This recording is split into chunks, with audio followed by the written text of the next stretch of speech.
I'm taking you to a drugstore in Mussomeli. Well, without drugs because you have to get any prescriptions at a pharmacy.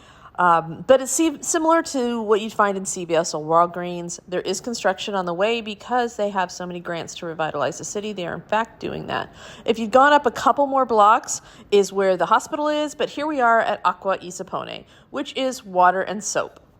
On the right-hand side, all that was sunscreen, and this is going to be all your household cleaning products, detergents, ant spray, air freshener, sponges, mops, all that stuff. On this side is going to be the health and beauty products, eye care, there's dental care, foot care, lotions, all that. What you don't find, in addition to the pharmacy part, is school supplies or candies, and there's school supplies across the street. I'll show you.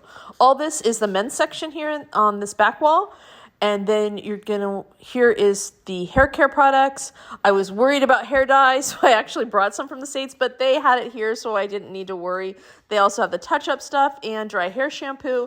A lot of deep conditioners, and I don't know if that's a humidity thing or not, but there was a whole huge section of that. Over here is the perfumes and the makeup area, and on the other side of this makeup island was more makeup, so L'Oreal, Maybelline, and then, other European brands.